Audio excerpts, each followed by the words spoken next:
Bueno, pues tiempo ya de entrevista, tal y como les habíamos adelantado, mantenemos conversación, iniciamos ya, de hecho, con David Toledo, secretario de organización, como ya conocemos, de Coalición Canaria. Muy buenas tardes. Muy buenas David, tardes. y muy bienvenido a una nueva Muchas ocasión. gracias.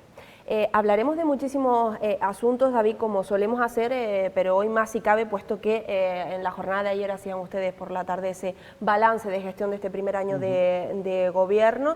Pero antes, por actualidad y porque esto sabemos que nos va a ocupar bastante parte de esta entrevista, si te parece vamos a empezar por hablar del tema de la inmigración y de la ley de extranjería, de todo lo ocurrido en definitiva recientemente en el Congreso y de cómo, digamos, se ha gestionado a partir de ahí. Entraremos ahora en detalle, David, pero así de forma general, ¿qué valoración haces de lo ocurrido en el Congreso con finalmente el hecho de que no se admitiera que no se pudiesen dar pasos en definitiva con la reforma de la ley de extranjería? Bueno, pues es un fracaso del conjunto de la sociedad del Estado español, ¿no? Hay una frase muy famosa que dice que la grandeza de las sociedades se mide en cómo se trata a los más vulnerables. Por tanto, ha sido un fracaso porque el tratamiento a los más vulnerables no ha sido acorde a una crisis humanitaria como la que estamos viviendo. En muchas ocasiones habíamos dicho que estábamos temiendo que el tacticismo político se pusiese por encima de salvaguardar la vida de los niños y de las niñas que llegan solo a las costas de Canarias, y que los partidos, los dos grandes partidos, con mayor número de representación en el Congreso de los Diputados, leían las cifras, escuchaban los datos, pero no le estaban poniendo rostro a lo que estaba ocurriendo en Canarias, porque si le ponen rostro, creo que no actuarían de una manera pues tan irresponsable como la que los dos grandes partidos del Estado han actuado. Lo que ocurrió el martes en el Congreso de los Diputados responde a claros movimientos de tácticas políticas para futuros escenarios electorales. Que no se hayan reunido los dos grandes partidos políticos del Estado me parece un insulto a Canarias, me parece un insulto a lo que está pasando en Canarias y me parece un insulto a las niñas y a los niños que llegan en solitario a esta tierra. Y me parece un insulto también que no se haya dejado sobre la mesa una proposición de ley que no tenía acuerdo. Nosotros desde la tribuna, la compañera Cristina Valido les dijo a todos los partidos con representación en el Congreso de los Diputados que no se votara ese día si no había acuerdo, porque no podíamos sacar un no. La mayoría de los partidos políticos recogieron el guante y desde la tribuna dijeron lo mismo, que estaban de acuerdo en que no se votara. Hubo un partido que no estuvo de acuerdo, que a pesar de que sabía que no iba a salir adelante esta tramitación de la ley, quiso que se votara. Y este es el Partido Socialista. Y esta es una pega que yo le achaco directamente al Partido Socialista, que me responda, porque no lo sé. ¿Por qué si sabe que no tiene los votos, que tu socio en Madrid, que el resto de partidos te están diciendo no se vote, vamos a darnos una semana más para negociar porque no hay acuerdo? Como ha pasado en multitud de textos legislativos, el Partido Socialista diga no, quiero que se vote y que aquí que se retrate todo el mundo el que quiera el no. Además, no ha habido ningún tipo de reunión, ningún tipo de reunión. Mira, esta formación política, después de 4 años en la oposición, detectamos que lo que estaba pasando con la inmigración estaba recordándonos los escenarios del 2008 e incluso más agravado. De ahí que en el programa electoral pusiésemos que la única solución era modificar el artículo 35 de la ley de extranjería. Llegamos al gobierno, lo firmamos en la Agenda Canaria. Firmamos la Agenda Canaria con Alberto Núñez Feijóo y con Pedro Sánchez. La misma Agenda Canaria tenía el mismo texto para modificar la ley. Después de eso hicimos un pacto en Canarias con todas las fuerzas políticas, excepto Vox, que no voy a perder ni un solo segundo de mi tiempo en hablar de ellos, para modificar ese artículo 35 de la ley de extranjería. Después de ese pacto, como no habían reuniones, el presidente del gobierno de Canarias, Fernando Clavijo, fue a Madrid, se reunió con todos los partidos políticos del Congreso, les puso sobre la mesa la modificación del artículo 35, les dijo a todos que esto era una crisis humanitaria, que esto no iba de política, que esto no iba de medidas económicas o de cómo empichar la acera o la carretera de cualquier barrio, esto era la vida de los niños y de las niñas. Después de esas reuniones, el Partido Socialista, que es el que gobierna en el Estado español, quedó, porque es el partido que gobierna, en hablar otra vez con los grupos políticos para recoger sus demandas, unas demandas, tal. No se produjo ni una sola reunión. Hubieron WhatsApps. Yo creo que un asunto tan importante no se resuelve con WhatsApp. Y le voy a poner un simple ejemplo. Con Puigdemont, para la ley de amnistía, no hubieron WhatsApp. Con Puigdemont incluso fueron a Waterloo a visitarlo, a Bruselas, a Francia y a todas las demás ciudades donde se va moviendo por el conjunto de la Unión Europea, porque había un interés manifiesto en llegar a un acuerdo. Así es la política. Cuando el que gobierna necesita el respaldo de los que están en la oposición, pues tienes que moverte y ser flexible en las demandas. Y no ha habido. Por tanto, yo insisto que aquí los grandes partidos del Estado están jugando al gato y al ratón, obviando lo que está pasando en Canarias porque leen y escuchan las cifras, pero no le ponen rostro. ¿Por qué no hubo, digamos, no se alzó la voz de esta manera, o si fue así, pues me corrige, si no hubo reuniones, si realmente no estaban del todo conformes, si no, no veían, como bien me está comentando, bien las formas en las que se estaba gestionando todo esto, en definitiva, por parte del Partido Socialista? ¿Por qué hasta instantes antes veíamos a Fernando Clavijo, el presidente de Canarias, instando, solicitando a sus socios de gobierno, al Partido Popular, a que permitiera que saliera adelante esta reforma de esta ley de extranjería? Y en principio siempre se habló de un texto, un acuerdo que partía de Partido Socialista, de Sumar y de Coalición Canaria. Quiero decir, todo esto que me estás comentando, David, no sé por qué no lo pusieron antes sobre la mesa y llegaron hasta ese último momento, incluso hasta el día de ayer en el Parlamento, que es verdad que expuso toda esta situación Fernando Clavijo. No, sí, esto se ha puesto sobre la mesa desde el minuto uno. Nosotros decíamos que no estaban habiendo reuniones, pero no lo decíamos nosotros. Lo decía Junts, lo decía el Partido Nacionalista Vasco, lo decía UPyN, lo decía el Partido Popular, que el gobierno del Estado no estaba reuniéndose con los partidos que están en el Congreso de los Diputados para llegar a acuerdos. La única vez, reitero, que ha habido esas reuniones porque el presidente del gobierno de Canarias fue a Madrid a reunirlos. O sea, el presidente de una comunidad asume competencias del Estado para intentar llegar a un acuerdo. Ha habido una dejadez de funciones y no sé por qué motivo. Eso lo tendrá que responder el Partido Socialista. ¿Cuál ha sido el interés de, si no hay un acuerdo, porque ha habido dejadez de funciones, se vote una cosa que no tiene acuerdo? No tiene ningún tipo de sentido. Pero es que ya ha pasado en más ocasiones, ¿no? El Partido Socialista que gobierna en el Estado y que debería tener una mayoría parlamentaria, no la tiene. El mismo Junts le votó otra vez en contra del techo de gastos, Sumar le votó en contra hace 2 semanas en el Pleno. Entonces la inestabilidad política es muy grave, es muy fuerte, y encima ese tacticismo político, insisto, está prevaleciendo por encima de salvaguardar los derechos de los niños y las niñas que llegan solas. Y cuando hablo de tacticismo político, es que algunos están pensando seguramente en escenarios electorales en el futuro, en el presente muy corto, en el futuro a medio plazo, pero es evidente que están pensando en ese tipo de cuestiones más allá de salvaguardar la vida de los niños y las niñas. ¿Se han sentido ustedes decepcionados, defraudados? Evidentemente me lo ha contestado por parte del Partido Socialista, sí, entre otras cosas por la firma de esa agenda, pero por parte del Partido Popular, ¿se han sentido también defraudados, decepcionados?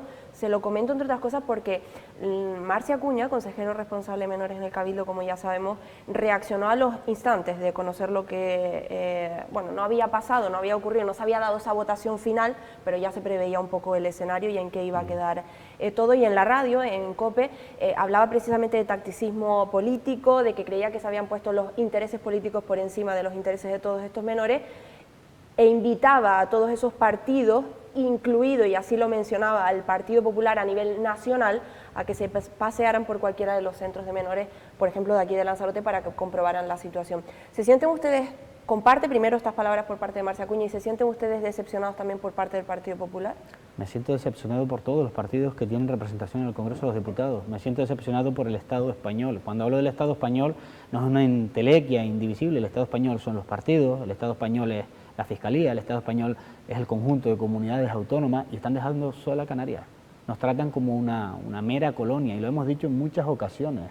En Canarias, el problema que tenemos en Canarias, y seguramente Coalición Canaria tiene gran parte de culpa, es que no hemos sido capaces de tener un mensaje que convenza a nuestra gente de que en Madrid tenemos que tener más representantes canarios, sean de Coalición Canaria, sean de Nueva Canaria, sea de cualquier partido nacionalista. Porque si en lugar de tener un solo nacionalista en Madrid, tuviésemos 5, 6, 7, como tiene Cataluña o como tiene el País Vasco, no nos tratarían como nos están tratando, no pondrían por delante de la vida de los niños y de las niñas pues el tacticismo político, no pondrían por delante escenarios electorales, no jugarían con nosotros, no nos vacilarían en las negociaciones, que es lo que está pasando. Y seguramente tenemos parte de culpa porque no somos capaces de llegar un mensaje que nuestra gente, que la gente en Canarias entienda sobre la necesidad de que en Madrid tenemos que ser más de uno para poder pues afrontar las modificaciones legislativas necesarias y que no pasen situaciones de emergencia como la que estamos viviendo. Este texto, David, es lo que se ha acordado, digamos, con respecto a la reforma de esta ley de extranjería y demás.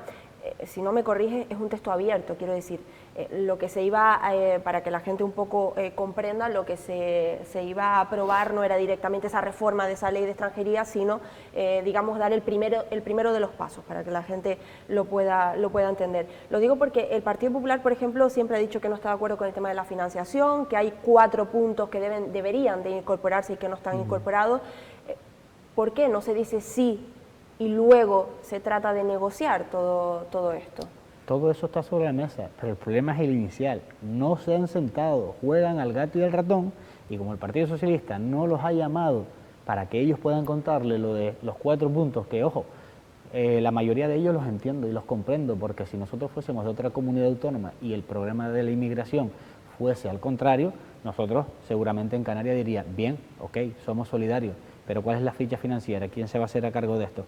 Porque tiene un coste de 13 millones de euros al mes. Es mucho dinero. Claro, si tú no dibujas una ficha financiera, estás quitándole los recursos a esa comunidad autónoma que los ciudadanos han pagado con sus impuestos. A mí me parece totalmente razonable y totalmente lógico.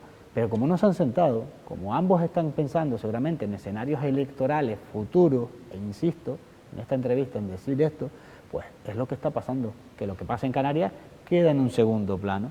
Pero bueno, esperemos en el próximo Consejo de Ministros, que es el día 30 de este mes, quedan 5 días, es fundamental para Canarias ese próximo Consejo de Ministros, que se apruebe como decreto ley, primero, para garantizar los derechos de los niños y las niñas en este verano de mareas calmadas, que en Lanzarote sabemos lo que pasa cuando están las mareas calmadas en agosto, en septiembre o en octubre, la llegada, no atenderlos de manera indigna en carpas, por tanto que se apruebe el decreto ley por ellos, que se apruebe porque hay un pacto de legislatura con Coalición Canaria y eso está en la agenda canaria, y es el PSOE el que lo ha firmado con Coalición Canaria, no hay más partido, el PSOE con Coalición Canaria, y eso hay que cumplirlo, porque si no estaríamos cumpliendo el pacto de legislatura y puede que tenga consecuencias, ¿no? Como si ellos incumplen cualquier pacto con Junts, con Esquerra, con el PNV, con Sumar o con cualquier partido. Por lo tanto, tienen que hacerlo y para eso queda 5 días. Y el presidente del Gobierno de Canarias ayer volvió a insistir que va a reunirse o que quiere reunirse con los 2 grandes partidos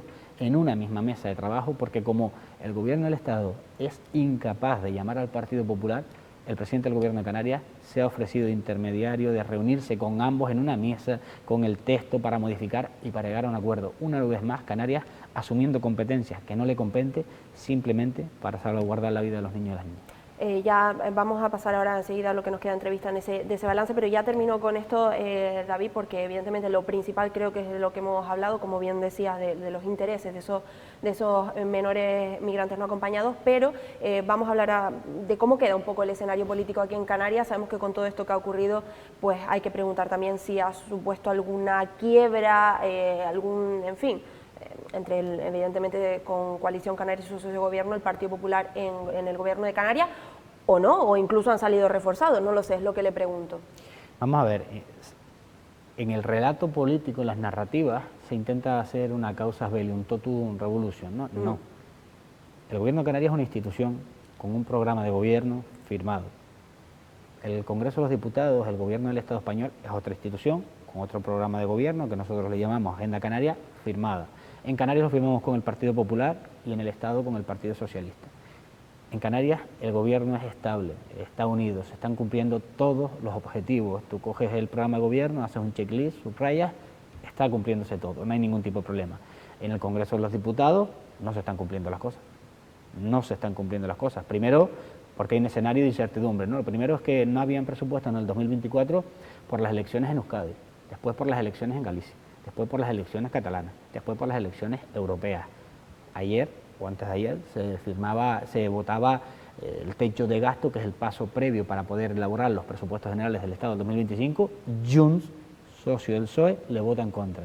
Parece ser que tampoco van a haber presupuestos. Pues si no hay presupuesto, el capítulo de inversiones en la Agenda Canarias no existe. Si no hay presupuesto, el gobierno de Canarias no puede bajar el IGID del 7 al 5, como dijimos en campaña electoral.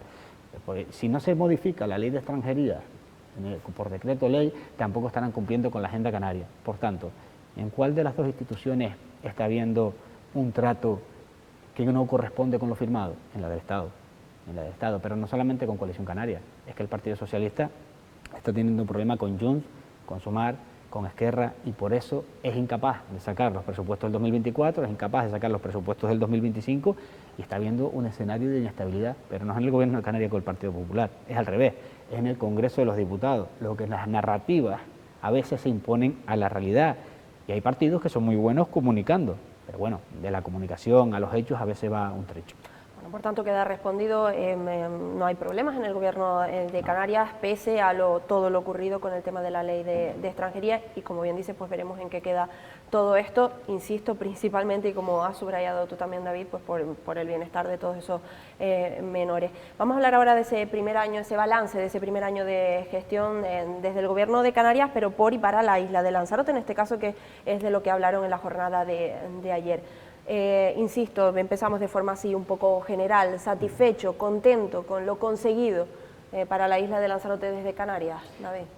Bueno, nunca uno puede estar contento con el trabajo hecho, ¿no? Hay que tener ambición para ir a más, pero es cierto que lo que dijimos en el programa electoral, porque insisto, hay formaciones políticas que no tienen programa electoral y si no quienes nos están viendo que pongan en internet las formaciones políticas, los programas electorales, a ver si los encuentran, seguramente van a encontrar el nuestro y seguramente ya pueden tachar cosas en este año de las que dijimos que íbamos a hacer y hemos hecho.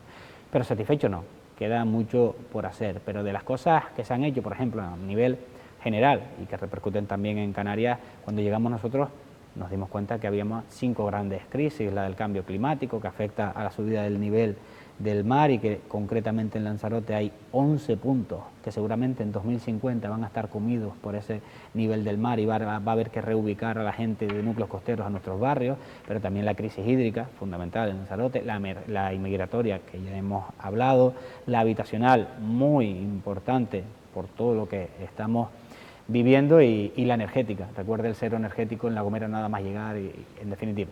Pero por ejemplo, en la crisis habitacional, ¿qué hemos hecho? Llegamos al gobierno de Canarias, más de 25.000 demandantes, más de 25.000 personas que querían una vivienda pública, que la necesitaban. En Lanzarote concretamente más de 1.800 personas están registradas. Teníamos que hacer algo.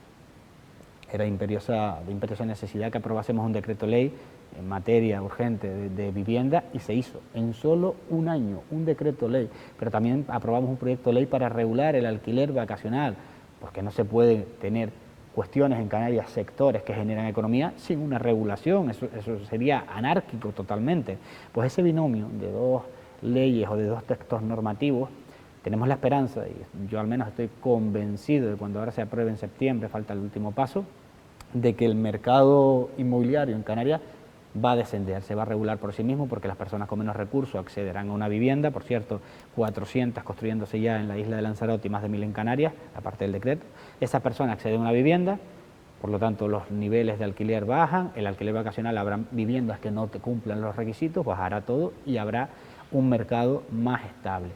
En la emergencia migratoria ya le hemos hablado, en la emergencia hídrica, fundamental, ya hay más de 35 proyectos ejecutándose en Canarias. Tenemos 4 islas con emergencia hídrica. Concretamente, hace 2 semanas se compraban 8 desaladoras para repartirla, pero cuando llegamos al gobierno de Lanzarote, también al Cabildo Insular, tuvimos que pedirle a la isla de La Palma que nos mandaran 4 potabilizadoras para poder gestionar el tema del agua, porque era un problema evidente. Y aquí, que usted me decía si estamos de acuerdo, yo le digo que hay mucho más que hacer, lo enlazo con Madrid, con la Agenda Canaria. La Agenda Canaria está firmado un convenio de obras hidráulicas de 1.000 millones de euros, que la última vez que tuvimos un convenio se caducó en el 2018. Es fundamental que se le haga caso a la Agenda Canaria, es fundamental que cumplan con la Agenda Canaria, porque si no tenemos la ficha financiera, nuestros cabildos no van a poder gestionar la emergencia hídrica. Y eso está firmado. Y cuando firmas un pacto de legislatura, un acuerdo político, hay que cumplirlo. Nosotros no somos menos que Cataluña, ni somos menos que el País Vasco, somos lo mismo. Y tenemos otra serie de condiciones. Y después a nivel de sanidad, por ejemplo, es importante, ¿no? Porque nosotros tenemos un modelo de islas. Hay islas que tienen otras circunstancias y apuestan por el pitch. Nosotros no apostamos por el pitch, nosotros hemos dicho que necesitamos un modelo de isla y que necesitamos acercar los servicios básicos de bienestar, de cuidado a nuestra gente. Unidad de hemodinámica, búnker de radioterapia, unidad de atención temprana, 3 elementos que eran un reclamo histórico, que empezó esta formación política en los tiempos que gobernamos en el gobierno de Canarias antes de que nos sacaran de las instituciones y hemos tenido que terminar en menos de un año. Y son logros que hablan de una formación política que, insisto, tiene un modelo de isla, no gestiona con parches. Detectamos en la campaña que el problema de la vivienda, el problema de acercar los servicios básicos de sanidad tenía que ser fundamental, lo dibujamos en los presupuestos del Gobierno de Canarias en este primer año y ya son una realidad. Ahora, queda mucho trabajo por hacer, porque no estoy conforme como está Lanzarote, hay que hacer más cosas. Más cosas como qué, David, ¿qué te viene a la cabeza que digas, bueno, hemos hecho balance, hemos tachado, como bien decía, esta serie de cosas, pero, como también mencionaba, hay ambición, tenemos ambición y tenemos en mente esto y esto? ¿Qué subrayarías para que la gente entienda y conozca? Creo que hay que solucionar el ciclo integral del agua. Una cosa es que tengamos un pacto de gobierno, la Agenda Canaria, ¿no?, firmada con el Partido Socialista, donde tienen que darnos 1.000 millones de euros, que es un convenio nuevo, de obras hidráulicas, y otra cosa es que lo consigamos, o sea, que lo consigamos no, que ellos pues respalden lo que han firmado y cumplan no con la palabra, con la firma, que es más grave aún. Y cuando tengamos ese dinero hay que arreglar el ciclo integral del agua. Lanzarote tiene muchos problemas, más del 60% del agua se pierde en la red, y mis compañeros están trabajando, cuando le digo mucho, es a deshora, para que no tengamos cortes de agua, que los estamos teniendo, es así, es la realidad de la isla de Lanzarote. Mi familia es del norte y lo sufre a diario y tenemos que arreglarlo. Por eso digo, ¿se han conseguido cosas que hemos detectado en el programa electoral y que ya podemos subrayar como hechas? Sí, pero falta el agua, falta, por ejemplo, también que tengamos un buen capítulo de inversiones en materia de carreteras. Se está terminando el paso inferior de Playa Honda, pero el soterramiento tiene que ser una realidad en la isla de Lanzarote y no voy a dejar de luchar hasta que eso sea así. No comparto nada una carretera nueva que consuma territorio y que desdoble, no, tiene que ser por debajo y lo voy a luchar y lo voy a pelear, pero también necesitamos una isla comprometida con el medio ambiente. Esto no va de relatos de isla saturada o no saturada, va de ejecutar cuestiones básicas. Si queremos una isla donde los coches sean mayoritariamente eléctricos, tendremos que tener puntos de recarga o gasolineras eléctricas instaladas en la isla para que a la gente le sea apetecible y accesible comprar un coche eléctrico, porque de lo contrario es muy difícil, hay muy pocos puntos de recarga. Y este tiene que ser el segundo año de legislatura del Gobierno de Canarias y del Cabildo Insular de Lanzarote, enfocarlo por aquí, protección del territorio, pero de verdad, físico, tangible, donde la gente pueda hacerlo. Nos hemos quedado sin tiempo, David, son muchas cosas las que se pueden hablar evidentemente en ese año de gobierno. Por cierto, nada, nos tenemos que despedir, pero que decías, comentabas antes, no voy a perder ni un segundo en hablar de Vox. Entiendo que, por tanto, contento de que se haya no marchado la persona que iba con Vox, digamos, que sigue en el grupo de gobierno, pero sí que esas siglas políticas del Ayuntamiento de Teguise, estoy refiriéndome. Por supuesto, y además me pareció, cuando le escuché las declaraciones, un gesto de altura de miras. Es decir, yo empecé en Vox, pero lo que han hecho con Canarias no tiene nombre, y por tanto yo quiero defender a Canarias. No me parece que Canarias tenga que ser una cárcel de inmigrantes, y dejo esta formación política, y además la dejo y no entrego el acta, porque si la entrego entrará alguien con ese pensamiento que querrá que Canarias sea una cárcel para migrantes. Por lo tanto me pareció muy honesto. Pero no crees, bueno, quiero decir, que ya se conocían los pensamientos, tú mismo lo has dicho, ¿no? No voy a perder ni un segundo porque sabemos lo que quiere y ha querido siempre Vox con Canarias en este sentido. Ya se conocían los intereses de Vox con Canarias en la inmigración. Por supuesto, pero hay muchas personas que los conocen, que saben la teoría, pero de la teoría a la práctica va un cambio significativo. Y esta persona porque es concejal, pero estoy convencido que muchos electores de Vox se han desencantado de lo que está pasando. Bueno, pues lo veremos, efectivamente, eso también se verá y se comprobará con el tiempo. Muchas gracias, David, sí. Y seguiremos hablando, por supuesto. Muy buenas tardes. Muchas gracias. Y a todos ustedes, nada, que no se marchen, que enseguida regresamos con tertulia política, que es lo que he tocado. Yo por hoy sí que me despido.